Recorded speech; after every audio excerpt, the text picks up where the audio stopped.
नमस्कार दोस्तों, आप सभी का प्यारा स्वागत है। बहुत प्यार से स्वागत है आपके प्यारे क्लासेस में। दोस्तों, जो पिछला वीडियो था वो डाटा प्रोडक्शन बिल से रिलेटेड था। आई होप आप लोगों ने उस वीडियो को देखा होगा और thank you so much for going with me and मेरे साथ इस तरह से वीडियो में आने के लिए, अपना कीमती वक्त देने के लिए आप सभी का बहुत बहुत शुक्रिया है। एंड आई विश कि हमारी जो जर्नी है वो ज़रूरी मंजिल तक पहुँचे। और वो हमारी जर्नी क्या है? आपके सक्सेस को प्राप्त करना, आपकी सफलता को प्राप्त करना। तो दोस्तों, आज एक फिर से एक नए बिल से हम लोग शुरुआत करते हैं इस क्लास की। जैसा कि आप देख सकते हैं, the forest conservation amendment bill, जो प्रेजेंट राज्यसभा और लोकसभा से पारित हो चुका है। और प्रेसिडेंट की सिग्नेचर मिलने के बाद, गजट नोटिफिकेशन आने के बाद ये एक पर्टिकुलरली लॉ बन जाएगा। ठीक है, ये दोस्तों ये बिल काफ़ी इंपॉर्टेंट है क्योंकि हमारे इन्वायरमेंट से रिलेटेड है। और ये हमारा इन्वायरमेंट है तो हम हैं, वरना आप देख सकते हो अभी जो हिमाचल प्रदेश में इंडिस्क्रिमिनेंट नंबर ऑफ इंडिस्क्रिमिनेंट बारिश हो रही है और कितने लॉस ऑफ ह्यूमन लाइफ हो रही है, वो कितनी ज़्यादा पेनफुल है वो हम देख सकते हैं। आगे बिहार के केस में देख लो, यहाँ पर जो पिछले मानसून में कितनी कम बारिश हुई है, यहाँ जो परसेंटेज ऑफ रेनफॉल है वो भी डिक्रीज़ हुए है। आई गेस 26% कम रेनफॉल हुई है।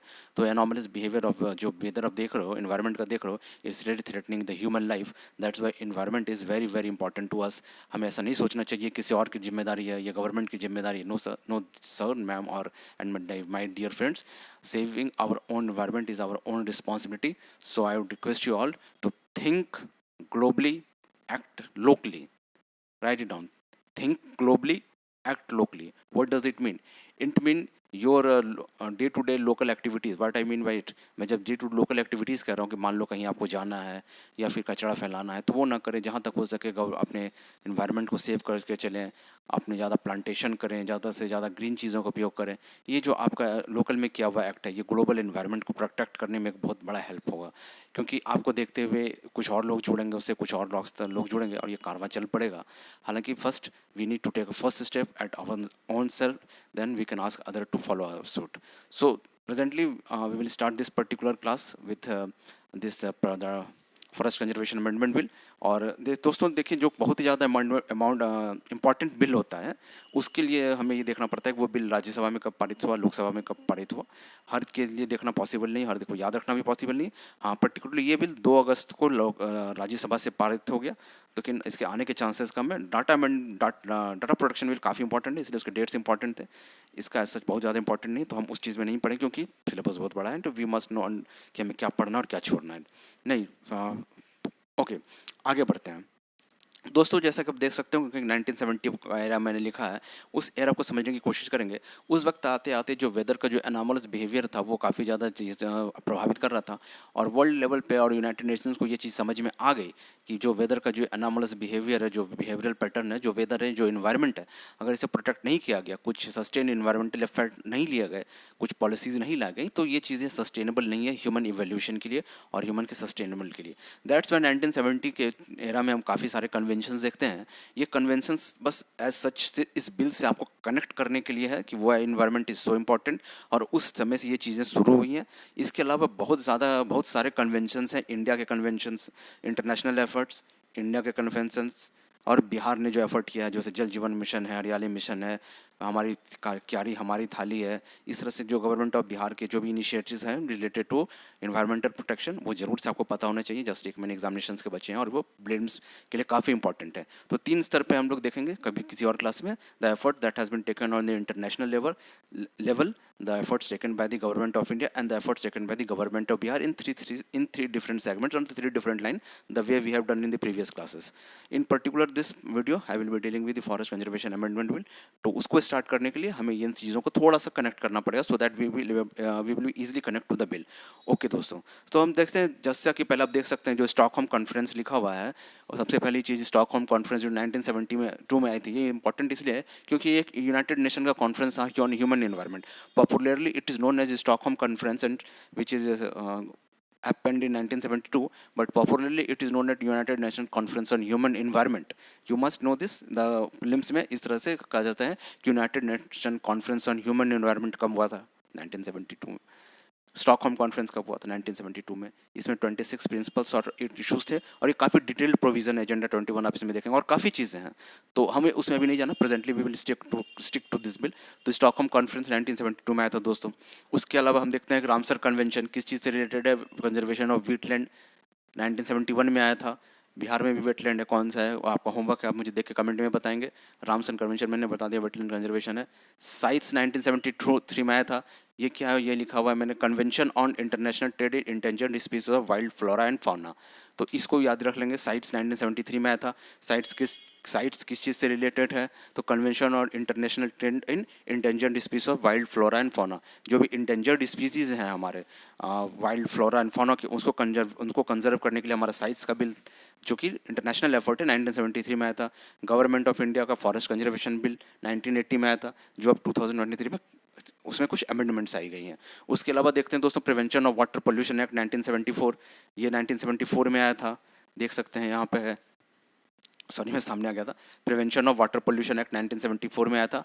फिर उसके बाद यहाँ से काफ़ी ज़्यादा बिल है, इंटरनेशनल एफर्ट है। चलते चलते पेरिस क्लाइमेट एक्ट चेंज, जो पेरिस क्लाइमेट अकॉर्ड है या फिर पेरिस क्लाइमेट समिट कह सकते हैं हमको, 2015 में आया था, उसे आप देखेंगे। और इसमें एक था पॉइंट था INDC, इंटरनेशनल इंटेंडेंटली, मतलब हर कंट्री को अपना खुद से बताना था कि हम इन्वायरमेंट को कंजर्व करने के लिए कौन कौन से एफर्ट लेंगे, इंटरनेशनली डिटरमिन्ड कंट्रीब्यूशन।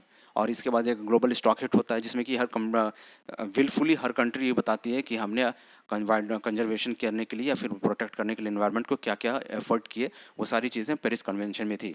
उसके बाद इंडिया का नेट जीरो टारगेट कब है, net zero with respect to carbon. Net zero carbon means ये नहीं कि हम कार्बन को प्रोड्यूस ही नहीं करेंगे। Net zero means we will absorb the amount we are producing. जितना अमाउंट हम प्रोड्यूस कर रहे हैं उतना ही अमाउंट हम एब्जॉर्ब कर लेंगे। It means by net zero, and the target is 2070, 2070। उसके बाद इन चीज़ों को समझने के बाद अब हम एक एक करके इसके बिल्स के प्रोविजंस पे आएंगे कि बिल में क्या क्या चीज़ें दी गई हैं, क्या क्या उसमें नेगेटिव पॉइंट्स, क्या कमियां रह गई, क्या क्रिटिसिज्म है, क्या एनालिसिस है। आप समझ गए कि एनवायरनमेंट क्यों ज़रूरी है, बताने की ज़रूरत नहीं है। ये सारे बिल्स जो अलग अलग टाइम में आए हैं, टाइम लाइन पे आई हैं, उसे देख लें। एक पर्टिकुलर वीडियो में मैंने कहा है कि government of India international efforts, government of India के एफर्ट्स एंड बिहार के एफर्ट्स को हम सेपरेटली करके देख लेंगे कि आप कौन सा बिल कौन से डेट पे आया था, उसके क्या प्रोविजंस थे। उसके बाद हम now we will come to the provisions of the bill. What are the provisions of the Forest Conservation Amendment Bill? The first provision, as stated in the bill, is it says that only those forests which are registered in the government record would be considered as forest for the conservation efforts and for the other laws and principles. Means कि जो भी चीज़ें government record में है, registered as forest, government का जो record में अगर उसमें वो particular area as a forest registered है, तो ही उसको फॉरेस्ट करेंगे, तो ही उस पर कंजर्वेशन के सारे लॉज एप्लीकेबल होंगे। और जो गवर्नमेंट के एफर्ट्स होते हैं तो कंजर्व करने के, फॉरेस्ट को कंजर्व करने के, तभी उस एरिया पे लागू होते हैं।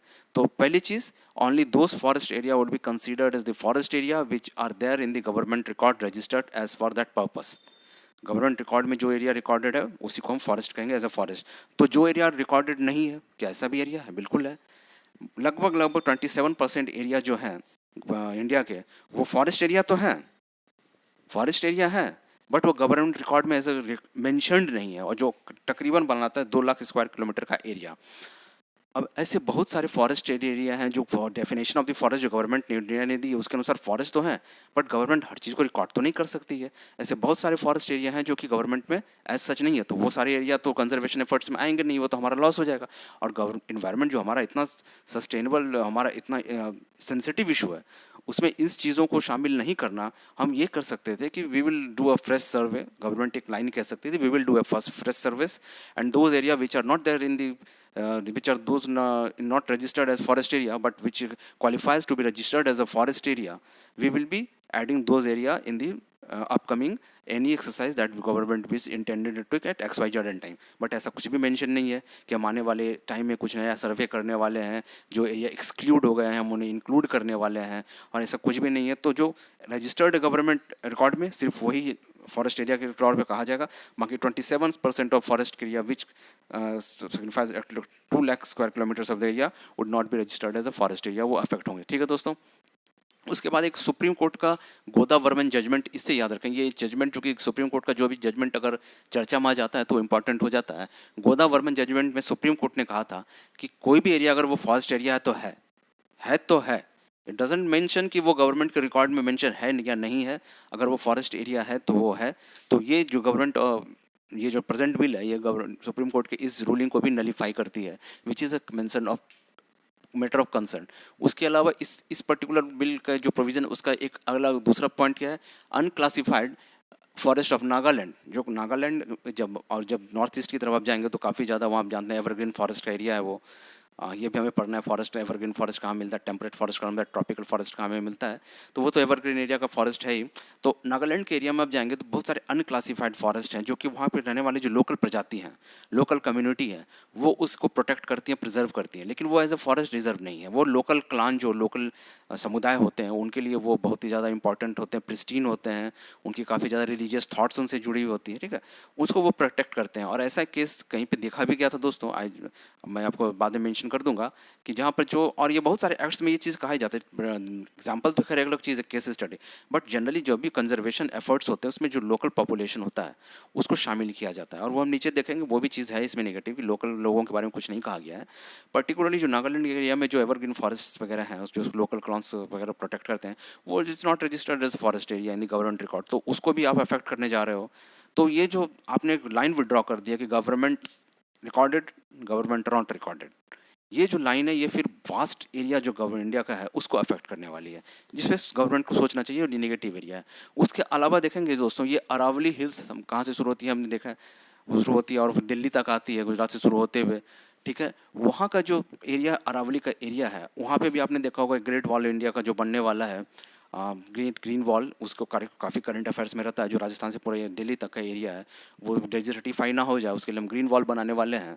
उसमें बहुत सारे एरिया जो है अरावली का, वो भी रजिस्टर्ड तो नहीं है एज अ फॉरेस्ट, बट वो काफ़ी इंपॉर्टेंट है दिल्ली एनसीआर रीजन के लिए, वहाँ के ग्रीनरी के लिए, वहाँ के प्लांट प्रोटेक्शन के लिए, वहाँ के वाटर रिसोर्सेज के लिए। वो भी area as a forest area reserve direct नहीं है, बट वो काफ़ी इंपॉर्टेंट एरिया है और वो डिजर्व करता है to be registered as forest area. आपने उसे भी एक्सक्लूड कर दिया, ठीक है दोस्तों।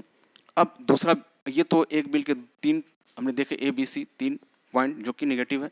उसके अलावा बिल का जो अगला प्रोविजन है, point provision second, 100 kilometre area under near international border exempt कर दिया गया। मतलब जो बॉर्डर एरियाज हमारे हैं उससे 100 किलोमीटर का जो एरिया है, 100 किलोमीटर्स का एरिया है, उसे इस बिल में इंक्लूड नहीं किया गया। No matter 100 kilometres of area के जो इंटरनेशनल बॉर्डर के जो 100 किलोमीटर एरियाज हैं, उसमें अगर कोई फॉरेस्ट है या नहीं है, डजेंट मैटर, वो एरिया इस बिल के अनुसार एग्जम्प्टेड है। गवर्नमेंट चाहे तो उस एरिया को for the international, for the national security purposes forest को हटा सकती है, वहाँ पर नए कंस्ट्रक्शन बना सकती है। और ये मतलब समझना पड़ेगा, ठीक है, ये बहुत इंपॉर्टेंट है। नेशनल इश्यूज़ और नेशनल इंटरेस्ट और नेशनल सिक्योरिटी से हम कॉम्प्रोमाइज़ नहीं कर सकते हैं, बट ये जो एरिया को आप करोगे, अनकवर करोगे, या फिर ऐसे जो फॉरेस्ट एरिया को आप नुकसान पहुंचाओगे, तो वो भी तो इंडियन गवर्नमेंट और जो हमारे लोकल पीपल हैं, जो हमारे इंडियंस हैं, उसको भी तो इन्वायरमेंट को अफेक्ट कर रही है ना। इन्वायरमेंट भी तो हमारे सस्टेनेशन के लिए इन्वायरमेंट इंपॉर्टेंट है। तो उसके लिए क्या किया जाएगा, उसके बारे में बिल में कुछ भी चीज़ें नहीं कही गई हैं कि हम कहीं नए फॉरेस्ट लगाएंगे या फिर इस तरह से किया जाएगा ताकि फॉरेस्ट को कम से कम नुकसान हो। सिर्फ एक लाइन कर दिया गया कि 100 kilometre of area international under international border is exempted from this particular bill. तो प्रीलिम्स के लिए ये जो 100 किलोमीटर का जो ये एरिया को एग्जाम्प्ट किया गया, ये आंकड़ा जो है 100 किलोमीटर, ये काफ़ी इंपॉर्टेंट है। ये एज इट इज़ आ जाएगा कि कितने बॉर्डर एरिया के आसपास के कितने एरिया को एग्जाम्प्ट किया गया फॉरेस्ट कंजर्वेशन अमेंडमेंट बिल से। 100 kilometre, 50 kilometre, 75 kilometre, 125 kilometres. Then you must remember this 100 kilometre is very important for the upcoming examination in the prelims. Okay दोस्तों, उसके बाद इसके इसका इफेक्ट क्या होगा अगर प्रेजेंट सिचुएशन में देखें कि ये जो हमारा अरुणाचल प्रदेश का एरिया आप देख लो, उधर ऊपर से नॉर्थ ईस्ट का है ना, अरुणाचल प्रदेश का एरिया देख लो, उधर लद्दाख का एरिया देख लो, तो जो भी हमारा बॉर्डर एरियाज में जो भी हमारे स्टेट्स आते हैं, उनको अगर आप देखोगे तो वहाँ पे देखना कि अल्पाइन फॉरेस्ट पाए जाते हैं और बहुत सारे अलग अलग तरीके के फॉरेस्ट पाए जाते हैं ना। क्योंकि जो अरुणाचल प्रदेश, तो फिर वो नॉर्थ ईस्ट का रीजन आ जाता है, वहाँ पे फिर वही फॉरेस्ट आते हैं, अल्पाइन फॉरेस्ट आते हैं, एवरग्रीन फॉरेस्ट आते हैं, टेम्परेट फॉरेस्ट आते हैं। तो वो सारे एरिया तो अफेक्टेड होने वाले हैं इस पर्टिकुलर बिल से, वो तो 100 किलोमीटर के एरिया में आ जाते हैं। उसके अलावा जो सबसे बड़ी आयरनी है दोस्तों, जो इस बिल में कहा गया है, forest can be cleared for creating zoos, safari park and this sorts of purposes. ये जू क्यों बनाया जाता है, सफारी क्यों बनाया जाता है, पार्क क्यों बनाया जाता है, ताकि रिक्रिएशनल पर्पस के लिए, अगर कोई किसी को घूमना है, इन्वायरमेंट के बारे में कुछ जानना है, तो वो जू में जाता है, सफारी में जाता है, या फिर जू को हम एक सीटू कंजर्वेशन के लिए भी बनाते हैं। या फिर एक सीटू इंस्टीट्यूट कंजर्वेशन क्या होता है वो आप बायोलॉजी जब बॉटनी पढ़ोगे या इन्वायरमेंट जब हम पढ़ेंगे तो देख लेंगे, ठीक है। एक सीटू और इंस्टीट्यूट कंजर्वेशन की बारी चीज़ आती है। तो एक कितनी बड़ी आयरनी है, जो एग्जिस्टिंग फॉरेस्ट एरिया है ना, उसे आप क्लियर कर दोगे और उसकी जगह पे बनाओगे फॉरेस्ट, है ना, उसकी जगह पे आप बनाओगे आर्टिफिशियल फॉरेस्ट, आर्टिफिशियल जू, सफारी पार्क, नेचुरली चीज़ को डिस्ट्रॉय करके आप एक न्यू कंस्ट्रक्शन बनाओगे। और कभी कभी उन एरिया में हैवी कंस्ट्रक्शन होता है ना, क्योंकि भाई वो रिक्रिएशनल पर्पसेस के लिए है। तो जाहिर बात है, अगर टूरिस्ट वहाँ पर आओगे तो आप उनको फैसिलिटीज़ देने के लिए फिर वहाँ पर बहुत ज़्यादा निर्माण होगा, बहुत ज़्यादा कंस्ट्रक्शन होगा और बहुत ज़्यादा चीज़ें होंगी, तो फिर वो जो एरिया का जो पूरा का पूरा पर्पस ही खत्म हो जाएगा। तो कितनी भी एरिया नहीं, आप एक नेचुरल फॉरेस्ट को किल करके वहाँ पर आर्टिफिशियल चीज़ बनाओगे for the recreational purpose, for saving the environment, you are destroying the environment, is it a joke. तो ये एक प्रोविजन जो है कंट्रोवर्शियल है बिल की। और चौथा जो इंपॉर्टेंट है, no mention of forest dwellers rights act. जैसा कि हमने फॉरेस्ट राइट्स एक्ट में पढ़ा था, जब हमने मणिपुर इशू में पढ़ा था कि अगर कोई फॉरेस्ट एरिया में लोग रहते हैं तो उन्हें ये आज़ादी होती है कि फॉरेस्ट के प्रोडक्ट्स को वो यूज़ कर सकते हैं, और जैसा कि फॉरेस्ट ड्वेलर्स एक्ट में, फॉरेस्ट राइट्स एक्ट में दिया गया है। और उसके बारे में इसमें एज सच कुछ भी मेंशन नहीं किया गया, साइलेंट है। गवर्नमेंट ने इस पर क्यों नहीं क्लैरिटी लेके आया, गवर्नमेंट इस पर क्यों साइलेंट है, दैट्स सस्पिशियस। तो लेकिन ये बिल जो है यही है और यही सारे प्रोविजंस हैं दोस्तों। अब जो हमारे पर्टिकुलर एग्जाम्स के लिए क्रिटिसिज्म जब भी मैं करता हूँ दोस्तों, तो आपको ये समझना होगा कि we can do the blind criticism of the government policies. We are preparing for the civil service examination, our criticism are within the ambit of writing our answers in the examination.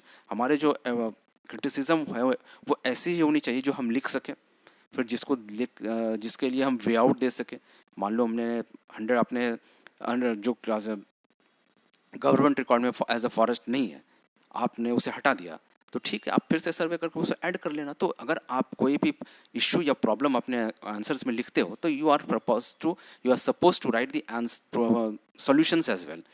If you are arising a question, then you are only to answer the same, because being a bureaucrat and being a policy maker, you are supposed to think both the ways, this way, that way, and that way also. You are supposed to arise the numerous question, and the same time you are supposed to address those numerous answers, numerous question को आपको ही address करना है और आप ही इसके लिए responsible है। तो दोस्तों, ये पर्टिकुलर ये फॉरेस्ट अमेंडमेंट बिल था, बहुत ही छोटा बिल था। आई होप कि आपको ये पसंद आएगा। आप इसका स्क्रीनशॉट ले लेंगे, मैं हट जाता हूँ, पहले एक मिनट में बता देता हूँ, ठीक है। तो ये फॉरेस्ट कंजर्वेशन अमेंडमेंट बिल, जो फॉरेस्ट रजिस्टर्ड है उसको ही फॉरेस्ट माना जाएगा। पहली प्रोविजंस, इंटरनेशनल बॉर्डर के आसपास का जो 100 किलोमीटर का एरिया है वो एग्जम्प्ट कर दिया गया है। जू, सफारी पार्क बनाने के लिए कोई भी फॉरेस्ट एरिया को अनकवर किया जा सकता है, उसे हटाया जा सकता है। और bill forest dwellers rights act पे पूरी तरह से खामोश है। ये टोटल बिल के प्रोविजंस है और ये थोड़े बहुत गवर्नमेंट के जो एफर्ट्स हैं वो मैंने बता दिया है। एंड आई होप को आपको ये लेक्चर जो है वो अच्छा लगा होगा। And thank you so much for listening me so long so patiently. I do request you all to please take the screenshot and keep liking the videos and do subscribe to the channel if you are getting any sort of help from this particular video, and ask your friend to come and watch these videos, and if they like it, do subscribe it. And thank you so much for listening me so long so patiently. I wish you all the best and thank you so much for listening. Please take the screenshot.